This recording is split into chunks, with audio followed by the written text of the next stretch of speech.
Selamat pagi, Assalamualaikum warahmatullahi wabarakatuh. Pemirsa, senang sekali ini di pagi hari ini kita kembali menjumpai Anda dalam talk show Bincang hari ini, edisi hari Selasa begitu ya, 9 Maret 2021. Kalau kemarin kita sudah bicara soal Hari Perempuan Internasional, ini mudah-mudahan laki-laki yang sudah datang di studio Sultan TV ini juga ini termasuk kaum feminis ya, yang membela kaum perempuan begitu. Ini kan aura-auranya dan momentumnya juga ini masih terasa terkait dengan Hari Perempuan Internasional.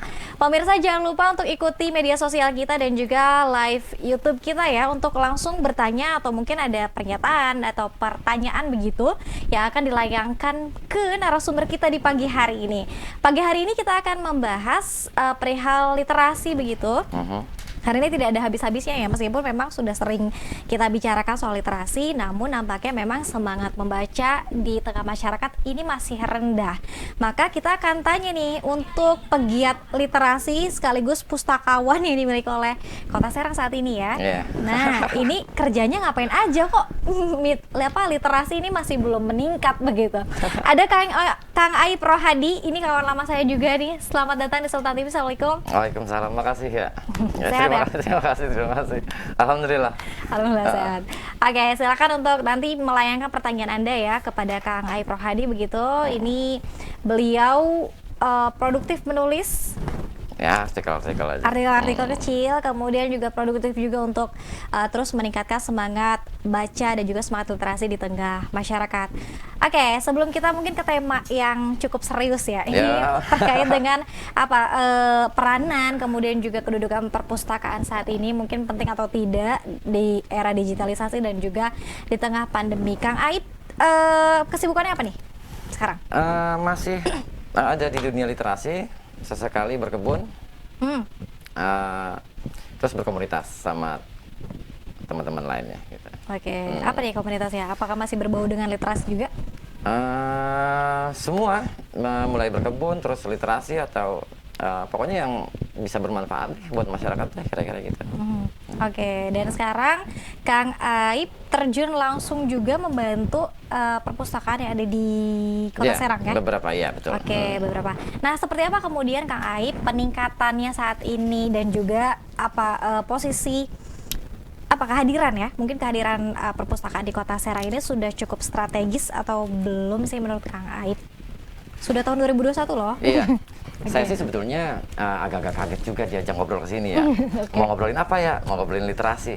Masa pandemi itu kayak bukan hal yang cocok untuk dibicarakan literasi atau minat baca, karena mereka sibuk pangan, sibuk kesehatan, mereka semua. Tapi yang paling harus dibahas adalah ternyata memang di masa pandemi ini kita segala aspek itu sedang mencari bagaimana caranya melakukan aktivitas di masa pandemi ini kan gitu. Bahasanya new normal ya waktu itu, dan udah lewat juga. Cuma memang ternyata literasi nggak bisa dikerjakan sama satu orang atau dua segelintir orang saja, termasuk dinas perpustakaan provinsi, kota itu nggak akan bisa melakukan atau meningkatkan minat baca sendirian. Semua harus melakukan itu, sampai akhirnya begitu tahun kemarin itu Pak Wali Kota Serang bilang bahwa Kota Serang harus jadi kota literasi, semangat itu hadir lagi. Semangat itu hadir lagi. 2020? Ya, waktu itu Kang Firman Purnayaksa sama Wali Kota itu ngobrol, kita harus bisa jadi kota literasi. Di situ tuh baru teman-teman Kota Serang, ayo dong semangat lagi. Dan sudah banyak hal yang sudah dilakukan di masa pandemi ini. Oke, contohnya? Apakah kemudian melakukan acara-acara secara seremonial juga atau seperti apa? Awalnya memang kita terbiasa sama Zoom. Betul. Awalnya terbiasa webinar dan lain sebagainya. Iya, webinar akhirnya sudah mulai menjenuhkan beberapa, tapi beberapa juga masih ada yang asik. Sampai akhirnya saya coba punya cara, sedikit ide yang harus saya sampaikan ke perpustakaan kota atau perpustakaan desa dan kelurahan, bahwa kemerdekaan belajar harus bisa sampai koleksi sampai ke rumah. Beberapa menikmati kualitas provider atau aplikasi-aplikasi digital e-book beberapa, tapi Banten khususnya bukan Tangerang Raya, khususnya sebelah sini tidak seperti yang kita bayangkan gitu loh, yang mereka mampu menikmati koleksi digital. Aku ngerasa bahwa tenisnya tidak begitu. Tenisnya nggak gitu. Ternyata kalau saya lihat seperti main anak-anak dulu ya, main kecil ya. Sebelum mengikuti permainan mereka harus menjadi anak bawang yang nggak dihitung. Saya merasa bahwa handphone harusnya dilakukan seperti hal yang sama. Jadi diajarin dulu. Begitu dia tidak jadi anak bawang, maka akhirnya masuk ruang-ruang games, masuk ruang-ruang medsos. Akhirnya mereka nggak dapat apa yang kita harapkan gitu. Nah, dari situ saya coba bahwa buku harus sampai rumah. Karena di masa pandemi ini untuk mempertahankan minat baca ya keluarga. Keluarga, bukan dinas perpus, bukan taman bacaan, bukan, tapi orang tua dan keluarga itu garda terdepan untuk mempertahankan minat baca. Sekolah pun nggak off, semua off. Nah, akhirnya perpustakaan kota, saya suka nih, perpustakaan kota sudah bisa pinjam, nanti diantar bukunya. Itu namanya program Pinta Jemput Antar. Oke, ini program siapa yang punya? Yang dimiliki siapa? Kota Serang, perpustakaan Kota Serang. Provinsi juga punya. Pengen begitu, cuma belum jalan setahu saya. Dia ingin melakukan itu. Dan selanjutnya saya sedang melakukan perpustakaan desa atau kelurahan dengan format yang sama ya, dengan konsep yang sama. Oke, artinya kalau dimiliki oleh program perpustakaan Kota Serang ini terbatas untuk 6 kecamatan yang ada di Kota Serang saja. Kota Serang saja. Oke, apakah kemudian amunisinya sudah memadai begitu untuk diantar, kemudian dijemput kembali? Ini kan juga lumayan membuat menguras tenaga juga kali ya, untuk teman-teman di Dinas Perpustakaan Kota Serang. Waktu itu khawatirannya memang saya melihat teman-teman ini gimana kalau seluruh masyarakat Kota Serang bisa pinjam buku pintar, siapa yang mau nganter gitu ya. Betul. Sementara armadanya ada berapa? Armada teman-teman di perpustakaan Kota Serang saya pikir ada yang mau untuk nganterin, Pak, timnya ada gitu loh, timnya ada. Tapi nggak tahunya memang masyarakat Kota Serang tidak seantusias yang dia kira lah gitu loh. Jadi nggak tahunya cuma sehari mungkin 5 sampai 10 saya pantau. Nggak tahunya teman-teman Kota Serang semangat. Dan saya bilang justru yang kecil ini yang harus diseriusin.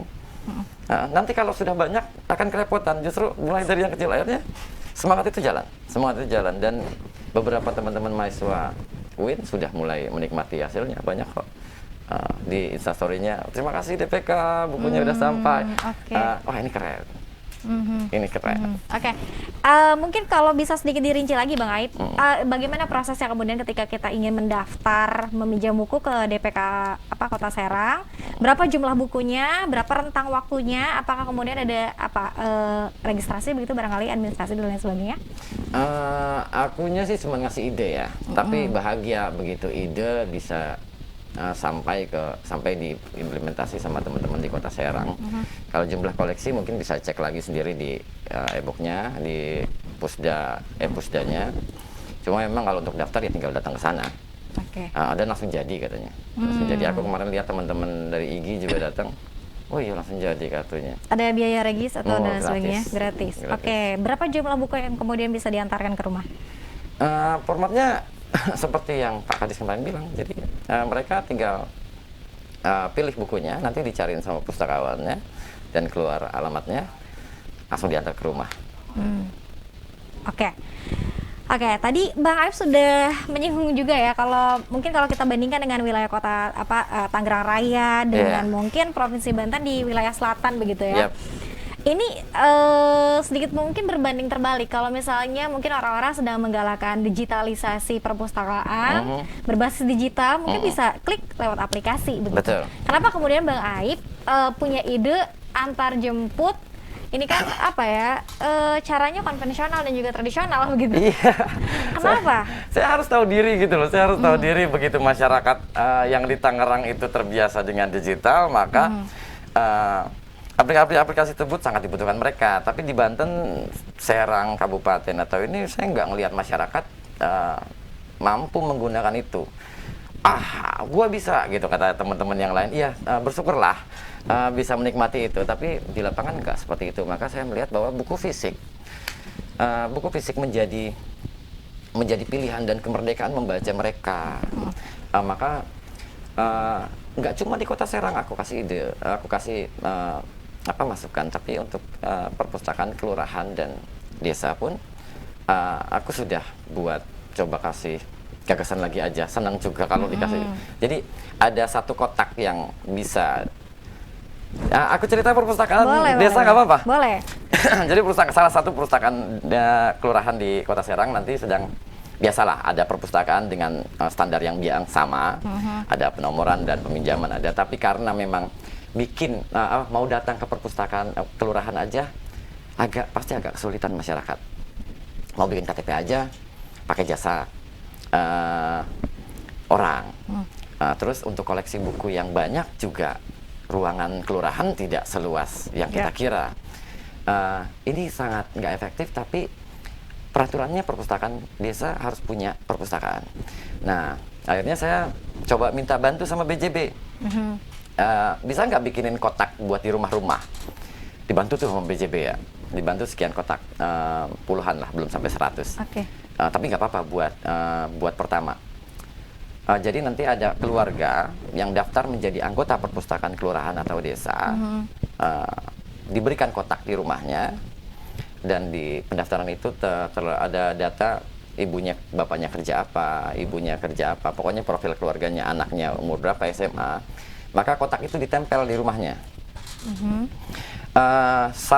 Jumat itu atau seminggu sekali itu akan datang petugas kelurahan berkeliling di wilayah atau di anggota yang sudah atau di rumah-rumah yang sudah jadi anggota. Maka buku-buku yang berdasarkan profil keluarganya itu hadir di rumahnya. Bagaimana kotaknya? Kotaknya nanti kalau misalnya tetangganya, aku juga mau dong kayak begitu. Itu artinya program ini diterima dan ternyata memang buku fisik menjadi salah satu hal yang nyata untuk mempertahankan minat baca, gitu loh, buku fisik. Sampai akhirnya begitu masyarakat mengembalikan atau memesan buku sebelum waktunya, berarti minat baca di keluarga sudah meningkat ya. Sederhana banget sebetulnya. Artinya rentang waktu yang diberikan 1 minggu? 1 minggu. Kelurahan mana yang sudah berjalan? Beberapa ada di Lebak, beberapa kan aku pakai komunitas ya, kayak komunitas. Jadi beberapa bergerak dengan cara yang sama. Yang baru dilakukan baru Kota Serang dan Lebak, daerah Tak-Takan. Kalau untuk di Lebaknya sendiri? Wilayah kota, masih di wilayah kota? Itu ada lista pustakawan dari Lebak yang coba melakukan ide yang sama, dan kita cuma pengen ini harus terlaksana Bang, karena memang perpustakaan agak terlalu sulit untuk dijangkau kota atau provinsi, maka memang buku yang harus datang ke rumah. Gitu. Ini menarik sekali ya Bang Aib ya. Mungkin di tengah gempuran digitalisasi dan mungkin orang kembali lagi mengkampanyekan semua apa-apa digital dan juga aplikasi berbasis gadget, mudah klik dan lain sebagainya. Apakah Bang Aib menjadi salah satu orang yang mungkin menentang begitu? Ibu, PDF dan lain sebagainya, kehadiran enggak menentang. Saya juga termasuk menikmati e-book yang digital kayak di Pusnas itu, saya juga termasuk yang menikmati. Cuma saya harus melihat bahwa ini Serang atau ini berbeda. Kita terlalu terlambat dari berbagai aspek tuh. Serang terlalu terlambat informasinya. Kalau hari ini sedang dilihat kopi, sebetulnya di Jakarta atau Bandung sudah selesai, sudah berlalu, dan atau digitalisasi sampai sini. Di Tangerang memang UMN, Swiss Jerman atau yang lain-lain itu sudah luar biasa. Boleh dicek perguruan tinggi yang ada. Digitalnya enggak tuh. Mahasiswa enggak. Nanti ada yang protes nih, yang di Serang kampusku udah loh. Ya, beberapa ya. Dan saya juga melihat bahwa masyarakat digital paling pada level yang mapan. Dan saya harus memperhatikan orang-orang yang dia nggak mampu menikmati itu dan nggak mampu menghadapi itu, dan kita harus kembali dulu gitu loh. Harus kembali dulu biar sama nantinya. Dia udah ya menikmati digital udah dong, tapi di sana ada yang belum gitu. Karena akses dan sebagainya. That's right. Tapi berarti ini membutuhkan rentang waktu yang cukup panjang dong. Artinya ini harus dibangun dulu semangatnya, kemudian diperkenalkan dulu buku fisiknya, sementara yang lain sudah maju duluan. Poinnya sih nggak di situ sebetulnya, di mana keberdayaan manusianya dari literasi atau meningkatnya indeks pembangunan manusia itu kan tujuannya sebetulnya, di mana dia siap menghadapi berbagai situasi di zamannya gitu loh. Nah, kalau misalnya dia harus berhadapan dengan buku fisik, itu kan cuma style ya. cuma gaya. Ada ya orang yang aku maksimal pakai handphone kok, nggak tapi aku juga harus bisa baca buku fisik dengan bentuk yang nyata. Masing-masing beda gaya, tapi begitu sampai pada tujuan indeks pembangunan dan berdayanya manusia itu kan yang kita kejar sebetulnya. Oh oke, artinya tidak masalah di digital dan juga di Sama bentuk aja, fisik kita sama jalan aja. bareng sebetulnya. Oke, jalan bareng sebetulnya. Artinya kalau untuk Bang Aib sendiri untuk buku bentuk fisik ini masih sangat penting untuk di tengah masyarakat. Penting. Masih sangat penting. Penting. Jadi kemarin ada Pak Kades tuh bilang Pak Kades Wahyu tuh kartu perpusnya kan mau dibikin bisa mendapatkan value bisa diskon di tempat-tempat gitu. Kemarin saya bilang gini, wah itu juga bagus saya bilang. Ya, tapi yang paling logis adalah bagaimana kartu tersebut bisa mendapatkan diskon di penerbit-penerbit lokal. Betul. Akhirnya terhubung nih IKP Banten. Ketuanya itu Bang Andi Trisnahadi ya, dia KI Banten yang mau melakukan ini akan semarak lagi nih, semangatnya akan ada lagi nih bulan Mei ini Hari Buku Nasional ini di Banten nih ya. Di Banten dia. Dan itu keren di Untirta. Jadi kartu itu bisa yang debitnya, yang bisa jadi debit dan bisa beli buku mendapatkan diskon untuk penerbit-penerbit yang lokal, penerbit yang di Banten. Saya merasa bahwa memang penerbitan harus jaket juga gitu loh. Kenapa saya kejar buku fisik? Ya digital emang aja gitu, tapi bagaimana dengan kondisi ini gitu? Bagaimana dengan kondisi para penerbit begitu ya akhirnya ketika di tengah era digitalisasi. Kita bakal jelasin lebih lengkap ya Bang Aib ya, tapi kita harus iklan dulu nih. Ini semakin seru pemirsa, kita akan bicara lagi nih lebih mendalami lagi terkait dengan mungkin problematika dan juga dilematika literasi di Provinsi Banten. Tetap bersama kami dalam bincang hari ini.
Pemirsa, senang sekali kita masih bersama di Bincang hari ini tentunya, dan saya juga masih ditemani dengan Kang Aip Prof Hadi ya. Ini kita masih bahas terkait dengan problematika, semangat, dilematika begitu untuk semangat literasi yang ada di Kota Serang. Mungkin barangkali pemirsa Sultan TV juga sering ya mendengar pembahasan terkait dengan semangat literasi dan sebagainya. Namun ternyata kalau kita lihat perilaku di tengah masyarakat juga ini masih belum menyadari. Benar nggak sih Bang Aip? Kalau nggak disemangatin sama teman-teman TBM yang keliling di semua daerah, jauh lebih mengkhawatirkan ya. Hebatnya teman-teman pegiat literasi, taman bacaan khususnya, mereka semangatnya luar biasa. Tetap semangat ya? Semangatnya luar biasa, masih sering keliling-keliling. Saya masih sering cek, wah dari TBM ini, terus TBM ini. Jadi anak-anak yang nggak punya nggak punya aktivitas sekolah, TBM terbuka. TBM bisa nyelamatin itu deh. Saya ngelihatnya itu di lapangan. Betul. Apalagi di tengah pandemi barangkali ya, tidak ada kegiatan tatap muka dan juga belajar di sekolah. Iya. Oke, ini bisa bergeser mungkin ke taman bacaan masyarakat yang ada di dekat di dekat rumahnya ya. Iya. Oke, tadi juga sempat kita singgung Bang Aip terkait dengan kehadiran, kedudukan dan juga mungkin nasib ya.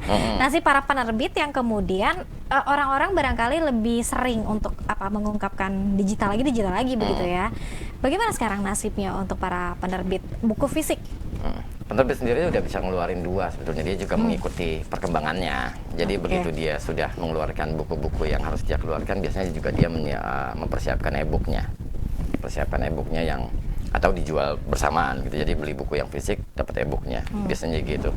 Cuma memang penerbitan ini harus terus dibantu. Harus terus dibantu karena khususnya Kota Serang pengen punya bookstore itu. Dia mau bikin toko buku di Kota Serang itu bunuh diri ya. Karena daya sama minat belinya itu nggak ada. Sama sekali tidak ada. Nggak ada. Kalau bisa dipresentasikan berapa? Aku gimana ya? Aku cuma ngelihat bahwa Gramedia nggak mau toh bikin di Serang. Tuh. Terus Segung Seto juga nggak mau toh bikin itu. Mereka juga kan melakukan bisnis yang sia-sia gitu kalau harus ada di Kota Serang. Mending aku bikin tokonya di Tangerang. Nah, penerbit-penerbit yang ada di Kota Serang biasanya, atau sebelah sini ya, nggak Tangerang, biasanya mereka para dosen yang bukunya jadi bahan ajar. Jadi pembelinya udah selesai. Oke. Jadi mahasiswanya lah yang beli, rata-rata begitu. Rata-rata begitu. Atau memang program-program yang disediakan sama pemerintah. Dinas Perpustakaan Provinsi atau Litbang mau bikin buku atau apa, mereka biasanya itu. Dan dunia penerbitan di Kota Serang begitu. Jauh lah dari novel-novel, jauh. Oke, Bang Aip, ini juga menarik. Perguruan tinggi, universitas, kampus. Ini kan kalau kita lihat di Kota Serang dan juga Provinsi Banten, ya semakin berkembang dong. Harusnya ini kalau banyak mahasiswa, banyak mahasiswi yang mungkin ya setidaknya mungkin mereka memerlukan sumber-sumber dan juga referensi untuk mata kuliahnya.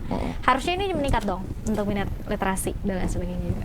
Mahasiswa minatnya nyatanya begini ya. Mahasiswa begitu dia mau melakukan penelitian, mereka baru punya minat baca. Oke, semester? Semester 7-8 lah ya, atau ke atas lah, ada yang 16 juga ada tuh yang lagi. Dia minatnya meningkat.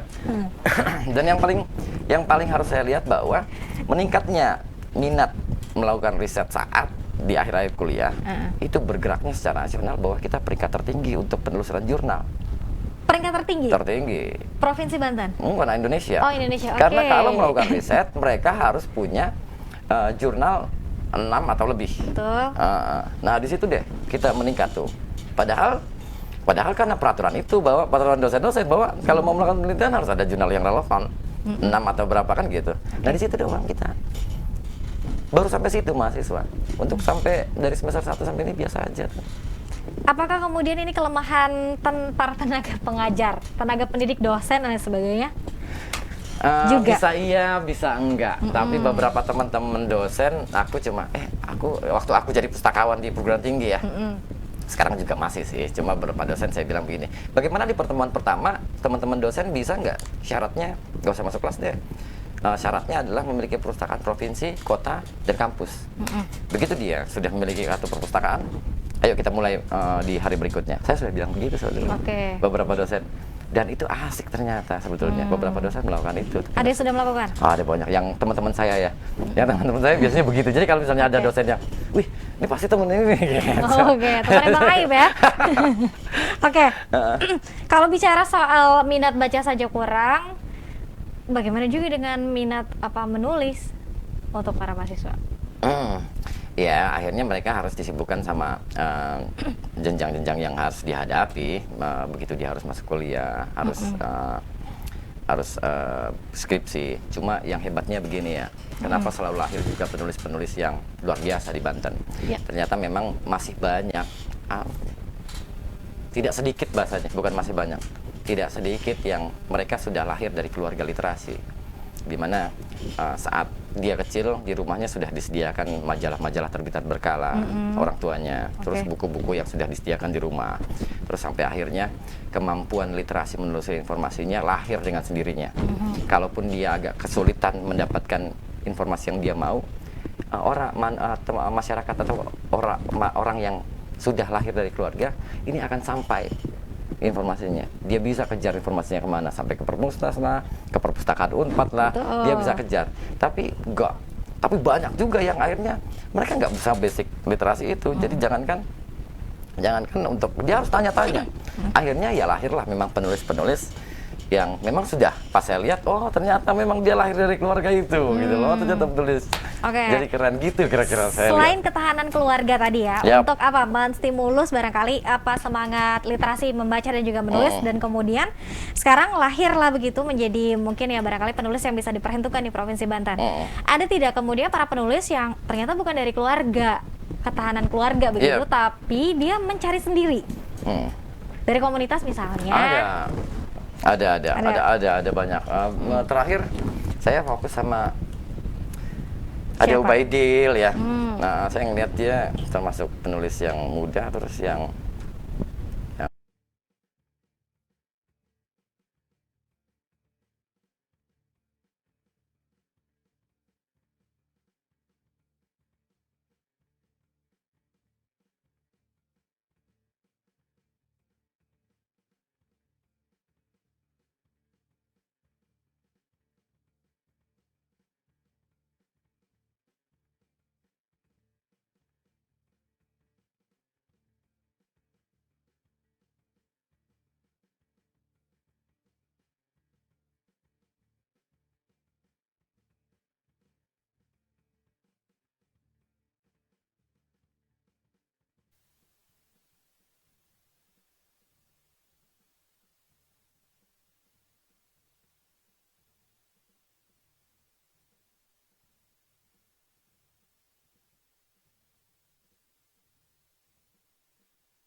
ini keren, ini luar biasa. Cuma persoalannya memang akhirnya penulis bikin aja sendiri gitu, publishing jalan sendiri, ini sendiri tanpa ada keterlibatan pemerintah.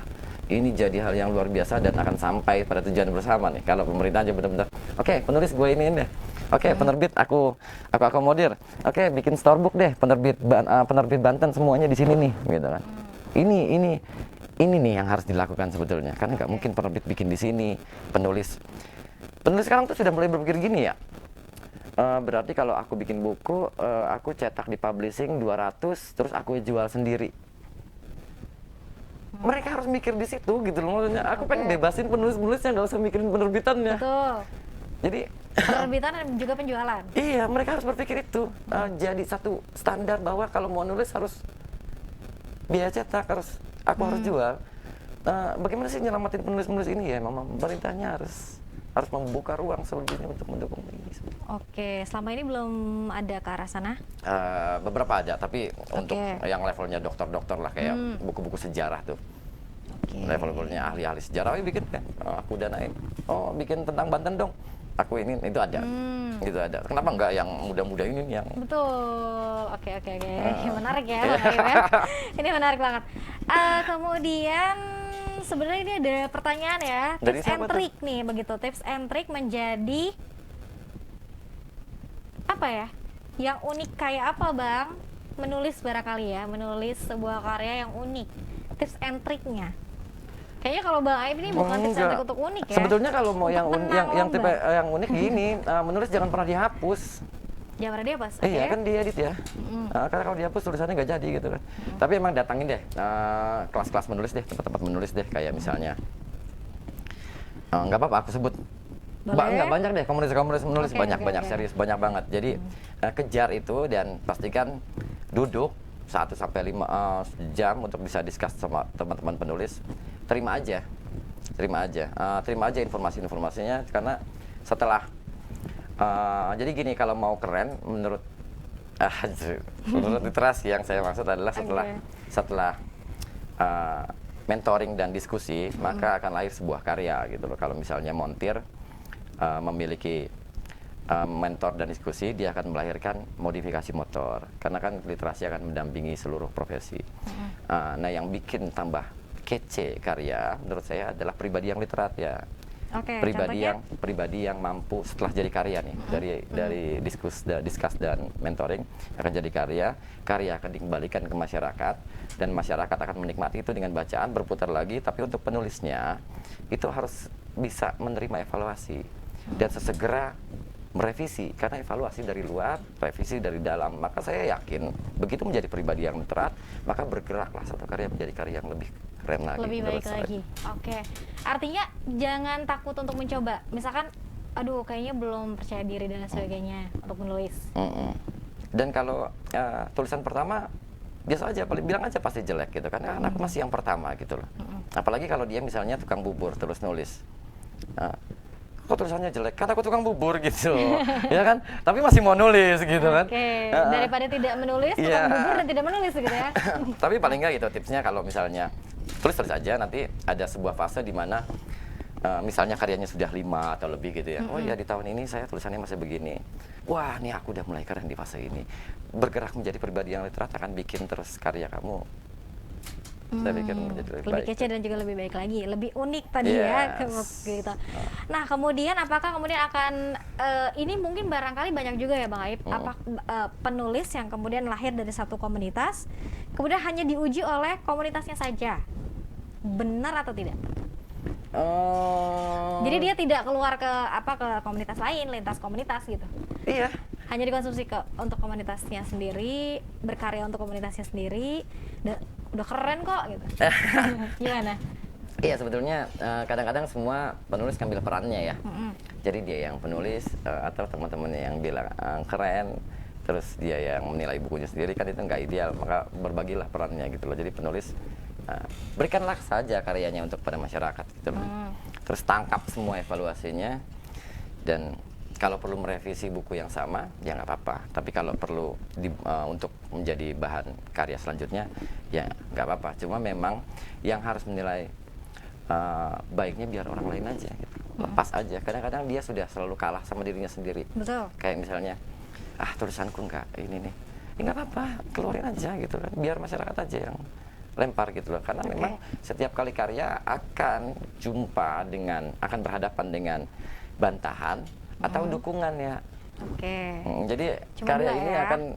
akan dibantah sama karya lain yang terus, atau karya ini akan didukung. Oh iya benar, ternyata karya ini didukung dengan karya itu. Oke, lebih bahaya laten mana ketika misalkan para penulis kalah dengan dirinya sendiri ketika saya nggak mau nulis lagi deh, tulisan saya jelek dan lain sebagainya, atau penulis yang mungkin baru menulis 1-2 buah buku yang kemudian merasa dirinya sudah keren, sudah cukup, lebih bahaya mana? Ya, dua-duanya akan dihadapi itu sama penulis-penulis, cuma memang saya pikir mentor jadi penentu untuk teman-teman penulis di situ. Jadi kayak ya tahu nggak, ada orang yang bukunya pertama terbit, dia punya secara psikis dia bangga, akhirnya dia foto depan orang-orang tenar bukuku itu terus di meja itu memang biasa, yang menurut saya itu yang dimiliki sama penulis-penulis awal. Boleh dilakukan tidak? Boleh, nggak ada yang salahnya. Cuma boleh. itu tidak salah. Cuma saya melihat beberapa penulis yang baru-baru itu dia dapat secara psikis tuh bangga gitu loh, akhirnya foto sama orang ini, foto sama ini. Tapi begitu penulis-penulis yang luar biasa, enggak ya. Betul. Dia dilepas aja begitu. Nah nanti ini sih saya melihat bahwa oh iya oke, ternyata dia sedang menghadapi ini, ada fase-fasenya gitu loh, dan ya nanti akan berubah dengan sendirinya. Begitu mereka punya karya yang kuat akan jalan dengan sendirinya. Saya ngelihat gitu ya. Artinya boleh sah-sah saja Sah-sah dilakukan, ya? saja. Cuma memang itu yang bakal dihadapi penulis-penulis di terbitan pertamanya biasanya, dan biasanya pecah. Akhirnya wah, aku bukuku ada di sini. Hype kayak Iya, antusias begitu ya, karena dan mungkin pertama kali. itu keren, itu juga keren. Bahkan bagian dari promosi ya, boleh-boleh saja. Nah, itu keren. Oke, untuk mungkin lompatan pertama begitu Nggak untuk apa-apa. menuju lompatan kedua dan ketiga gitu ya. Oke, Bang Aib, kita harus break lagi. Oke. Nanti kita akan bacakan lagi, ada pertanyaan yang sudah masuk juga di kanal YouTube kita. Oke. Kita akan bahas bersama ya. Tetap bersama kami dalam bincang hari ini.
Baik pemirsa, masih bersama kami dalam BHI Bincang hari ini ya. Sambil menunggu pertanyaan kembali ya, kita masih membuka nih di kanal YouTube kita di sultantv.co.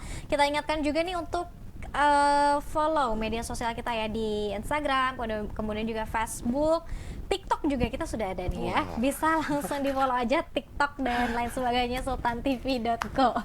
Ini TikTokers juga pemirsa ya di studio Sultan TV nih. Bang Aib Rohadi, kita masih bicara soal semangat literasi. Barangkali mungkin orang bosan tapi ya semangatnya juga tidak meningkat juga begitu ya. Oke, Bang Aib, ini sudah ada pertanyaan kembali yang sudah masuk ke kanal YouTube Sultan TV begitu. Yang pertama saya akan bacakan dari X Campot. Kang sudah pernah buat karya tulis seperti novel, komik dan lain-lain belum? Kalau sudah, apa saja hasilnya? Boleh beli tidak? Syukur-syukur sih bisa gratis. Silakan Bang Aib. Kalau TikTok begini ya, TikTok ya. Betul. Enggak. Ini bos TikTok ya. jadi pustakawan itu tahu sedikit dari banyak ilmu. Pustakawan tuh Sedikit. tahu sedikit, tapi dari banyak. Tapi kalau profesi-profesi yang lain tahu banyak dari sang sedikit.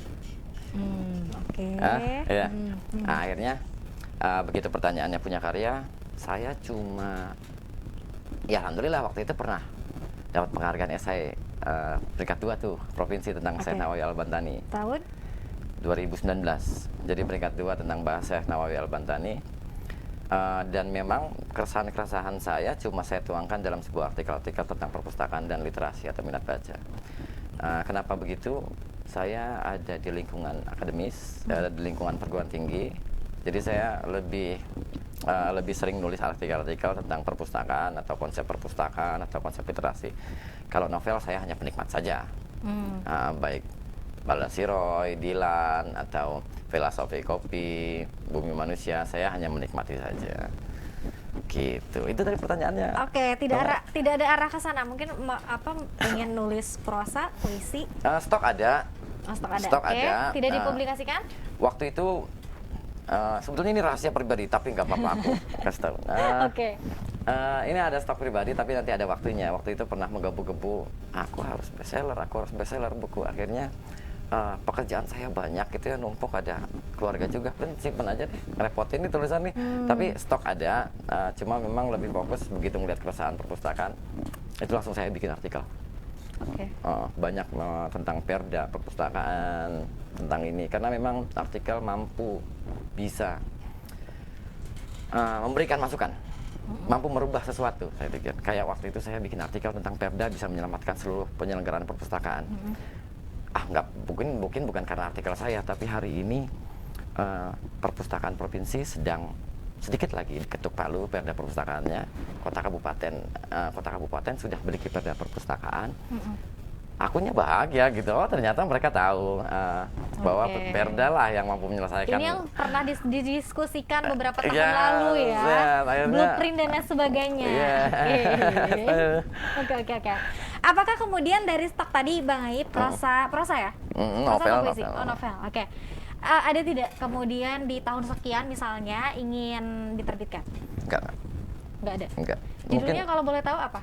Enggak, ini cuma biasa, ini tergantung ayah aja. Aku biasanya kalau karena aku suka ke Bandung ya. Suka ketemu ayah.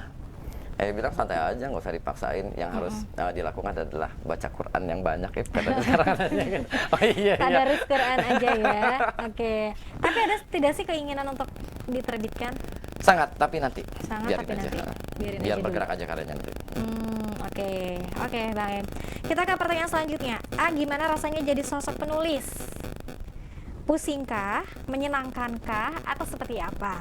Kemudian jika pusing, apa yang membuat pusing? Jika senang, apa yang membuat senang? Lucu ya pertanyaannya ya? Asik ya? Saya tahu ini orangnya siapa nih, ada namanya nggak? Jaludin Udin. Oke, silakan. Iya, jadi susah, senang, bahagia, hidup, marah, itu kan tergantung hati ya. Jadi memang harus dirinya aja yang nentuin gitu loh, yang nentuin. Cuma memang kalau jadi penulis saya harus bicara dengan tulisan saya, begitu dengan artikel ya. Dengan artikel-artikel itu banyak yang bantah tuh, nggak semuanya sepakat, banyak yang bantah, dan saya harus punya jawaban argumentasi yang bisa menjawab pertanyaan-pertanyaan mereka. Dan kalaupun ternyata bantahan-bantahan mereka benar, saya juga harus terima dan harus mengevaluasi, dan ini jadi hal yang baik buat saya untuk bisa punya artikel-artikel selanjutnya. Tapi biasanya enggak tuh, gitu. Pusing atau tidak? Saat menulis pasti pusing, karena menulis akan membuat dirinya pusing gitu loh, dan itu akan membuat dirinya berpikir. Tapi begitu dia sudah menyelesaikan 1-2 paragraf, biasanya berselancar dengan sendirinya ya. Oke. Kalau menurut Bang Aib sendiri, tulisan yang selesai itu tulisan yang seperti apa? Apa tanda bahwa sebuah tulisan ini sudah selesai dan siap dipublikasi? Apa tandanya? Kan maka tulisan jangan pernah dihapus, maka kan ada fasenya itu ya, dimana ada fase editor. Biasanya editor akan mengembalikan lagi karyanya, dan penulis juga akan terima. Biasanya ada yang sangat menerima, biasanya sih sangat menerima apa yang diituin editor, dan itu sudah masuk penerbitan proses selanjutnya. Karena fase itu aja sih sebetulnya yang dianggap selesai menurut saya. Fase itu dimana penulis memberikan naskahnya pada penerbit, penerbit punya editor, editor akan ngedit dengan bukan sesukanya, dengan sebenar-benarnya. Itu pun akan dikembalikan haknya kepada penulis. Dan penulis mau nggak diedit kayak gitu? Kalau kamu juga nggak apa-apa. Beberapa karya puisi juga banyak yang diedit kok sama editor. Tapi sah-sah aja kata puisinya, kayak udah nggak apa deh. Nah itu tuh dianggap selesai menurut saya, baru masuk ke fase selanjutnya. Oke, tapi pernah tidak sih menjumpai seorang penulis yang sudah menulis tapi tidak pernah merasa selesai? Ada tidak yang seperti itu? Selesai ya, karena halamannya sudah ditutup dengan halaman-halaman itu penutup ya. Selesai itu kan selesai. Cuma memang ada sequel kan. Kalau yang nggak selesai itu kan ada lanjutannya ya. Biasanya itu kan lanjutan sequel kayak Laskar Pelangi atau apa, dan Bordosero juga kan berjilid-jilid. Dilan juga berjilid-jilid gitu kan. Itu yang saya pikir dia bergerak karya tuh.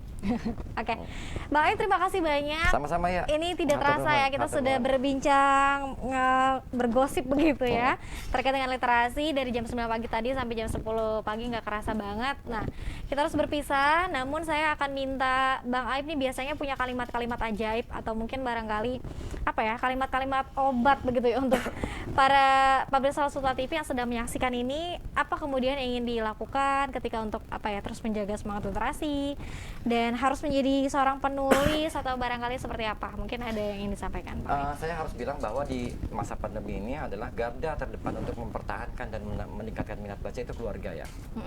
Keluarga. Saya ingin mungkin PKK atau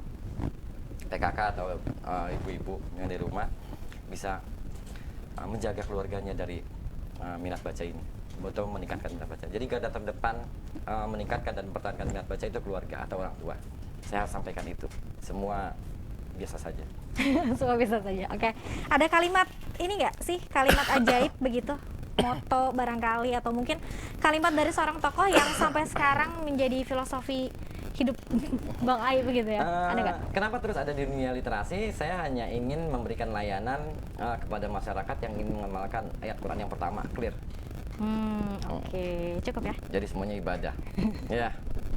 Oke, terima kasih sekali lagi banyak Bang Aib. Terima kasih sudah hadir di Sultan TV. Mudah-mudahan ini menjadi salah satu semangat kita di pagi hari ini lagi ya, untuk meningkatkan semangat baca kita. Kemudian setelah membaca kita bisa mencoba menulis apa saja tadi yang bisa ditulis. Kemudian jangan dihapus, diedit, tapi kemudian terus dikembangkan begitu ya menjadi satu karya yang keren begitu. Jangan patah semangat, dan mudah-mudahan kita bisa menjadi orang-orang yang juga terus mendorong semangat literasi yang ada di Kota Serang dan juga Provinsi Banten pada umumnya. Sekali lagi terima kasih Bang Aib, sukses selalu. Dan pemirsa, terima kasih atas kebersamaan Anda. Nanti kita besok akan jumpa lagi ya di jam yang sama dan juga di program yang sama. Akhirnya saya Dea Linta Munggi beserta seluruh kerabat kerja pamit undur diri. Sampai jumpa. Wassalamualaikum warahmatullahi wabarakatuh.